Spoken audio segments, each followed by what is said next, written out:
Hi guys, Namaste. My name is Dr. Sandhya Ramanathan and I'm a GP in Auckland, New Zealand. Today, I just wanted to go through with you the principles of management of a suspected or confirmed mild case of Covid19 and the equipment that you should keep at home should the need arise for you or any of your family members as we navigate through this Covid-19 pandemic. Now, the first most important piece of equipment that you can get, particularly if you're living in a city where access to hospital level care is difficult, and is a simple medical device called a pulse oximeter. This pulse oximeter is widely available and it's relatively affordable. Now this device, when you use it to monitor the oxygen saturation levels in your blood every day as you are fighting the infection, will go a long way in providing reassurance that you are okay to be managed at home and you don't need to go to hospital. So I'll just show you how to use this device. You just switch it on. Okay, it normally has some batteries that it comes with that you put in the back.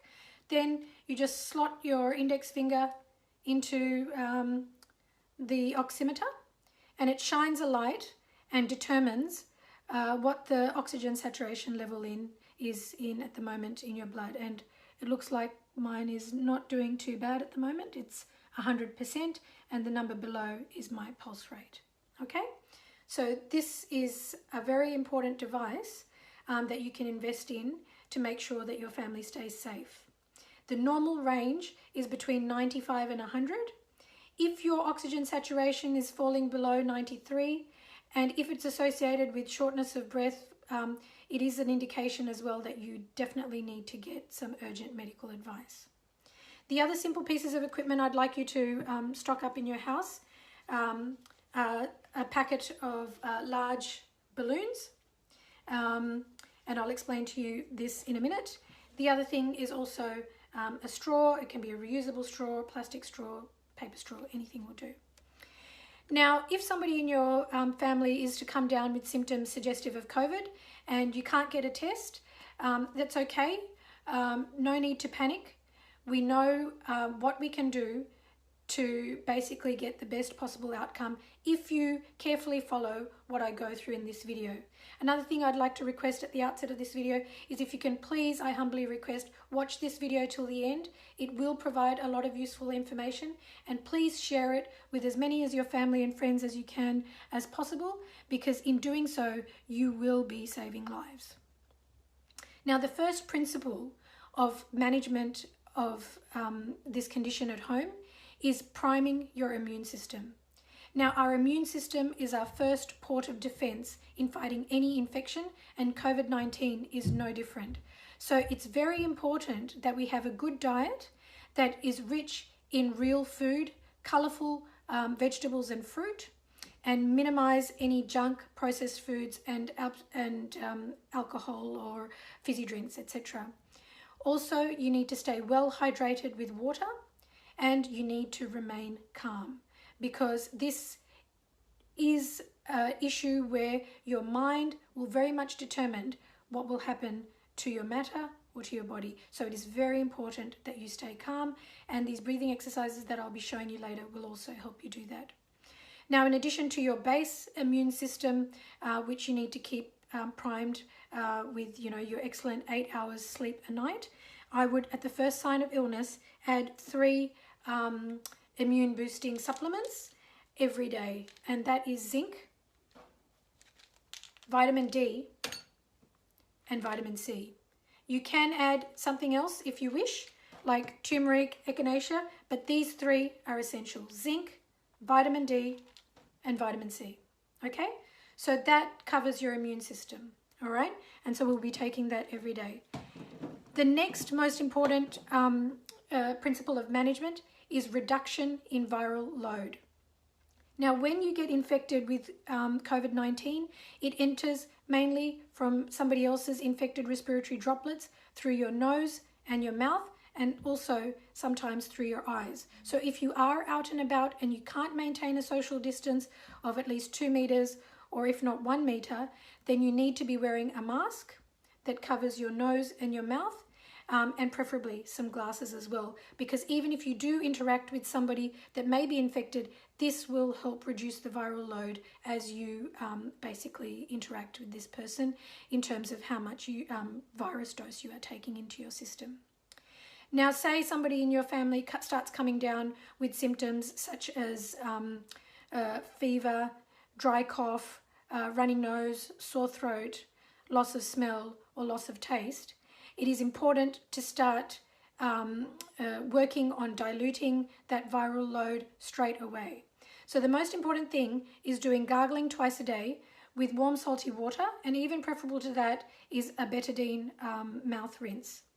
Now, if in addition to rinsing your mouth, it is very important to also rinse your nose. So there are several options available.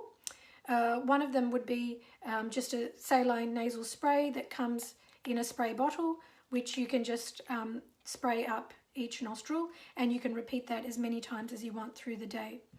Another and even better option is to get some saline made up into a little dropper bottle that has a lid that you can remove.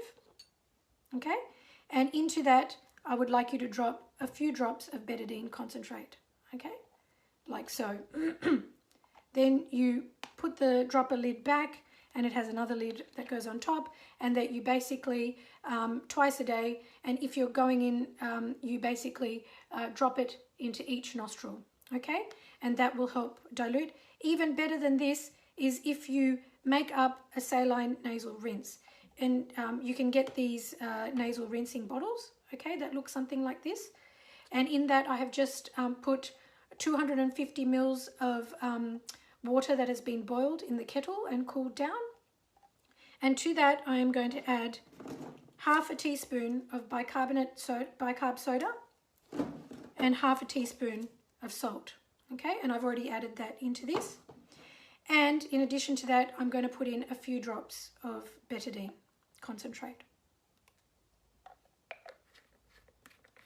And so with this, what you do is you do it over the sink, you lean over the sink, you direct the flow of the nasal washer back towards your throat as you enter your nose, and the saline fluid will flush through and come out the other nostril and out of your mouth, and will help again reduce that viral load. Okay, so there we have reduction in viral load. So already we've been through the first principle is priming your immune system. And the second principle is reduction in viral load. Now, another way which we can reduce the viral load, before I forget, is steam inhalation. This is very important and can also help with symptoms such as reduction in sense of smell. It's good to put a little dollop of Vicks into a bowl, pour some boiling water over it, cover your head with a towel and take steam, and do that twice a day. So now I want to get on to the most important topic I wanted to cover today, which is breathing exercises. Now, in order to explain breathing exercises, I just wanted to just go through a little bit about what actually your lung looks like. Now, your lungs, which take up most of your chest cavity, basically are like a big sponge, okay? More shaped a little bit like this on either side. So as you can see, our lungs are smaller at the top and bigger at the base, and most of the airways are actually located at your back, all right? Now, because of this, if you are to collect any fluid in your lungs, that fluid with gravity is going to concentrate at the base of the lungs, so right at the back, okay? And it is very important that we do breathing exercises to make sure that there is no fluid accumulating at the base of the lungs, and we are emptying our lungs adequately to try and prevent collapse of these little air spaces right at the bottom. So in order to do that, it is very important that we breathe well, okay? Now, in the breathing mechanism, the most important thing for you to focus on is expiration, or breathing out, okay?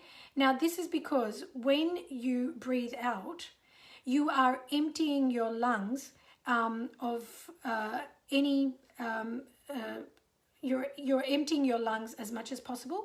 And it's the same as if you were to imagine that the oxygen that you want to take in is water that you want to take in and fill this sponge. You want to fill this sponge with as much oxygen as possible. So in order to do that, you first need to clear out any of the old water that is already sitting there, okay, that contains carbon dioxide. So I'm just going to show you and demonstrate with this sponge as I do it. So I'm going to take a big breath out first.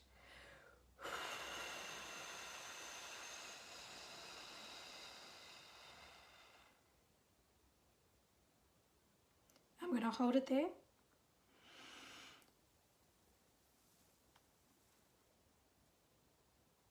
And I'm going to take a big breath in and I'm going to hold it there. Okay? Now, this is a very important thing to remember and to practice. When you are doing something such as box breathing, which is breathing all the way out for 3 seconds, hold. Imagine that you're drawing a box. As you're breathing out, 1, 2, 3, hold. You draw the line up. Then breathe in, 1, 2, 3, hold. You draw the line down. Okay, so this is a very important thing for you to practice when you are well. Now, when you are sick, it is very important that you do some exercises that will help maintain the space, those little sacs at the bottom of your lungs, and keep them open and patent and not collapsing down with fluid. Okay, so I have a very good exercise which was given to me by the very clever anaesthetist mum of one of my classmates. Her name is Dr. Gracie Ong, and she is in Malaysia, and she's given this great tip of blowing balloons, which is a method of simulating what they do with a ventilator and opening up your airways as much as possible. And I have done this on somebody I've treated for COVID, and despite being an ex-smoker and having had a history of pulmonary TB in the past, they've managed, while being sick with COVID, to hit saturation levels of 100 with the benefit of these balloon exercises. So I'm just going to demonstrate what I want you to do. Okay, so I want you to take the balloon and try and blow up the balloon over a period of, say, about 3 breaths, okay?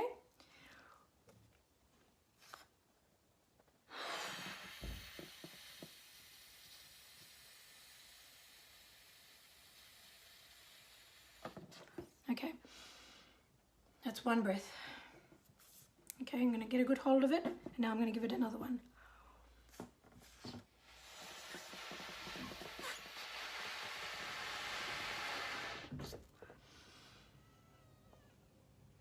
And 1 more.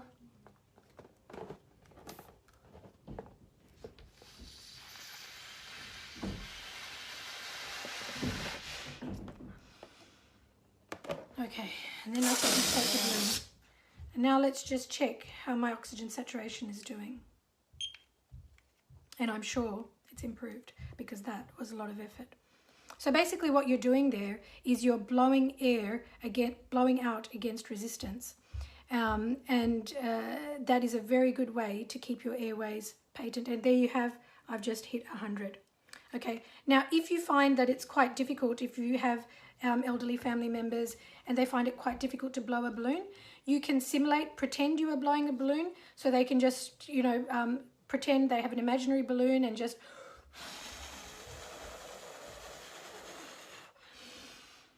and breathe in like that. But another simple exercise is using our straw and a glass of water is to blow bubbles into that glass of water, is another way to more gently create resistance, okay? So we will be doing this.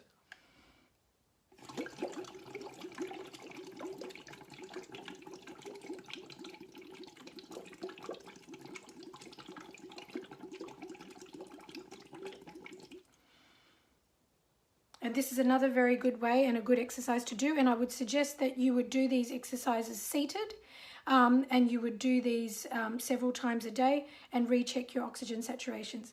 Now, in addition to these exercises, the other extremely important thing is your posture. Now, to demonstrate that, I've got my beautiful doll Rani, and a little cushion.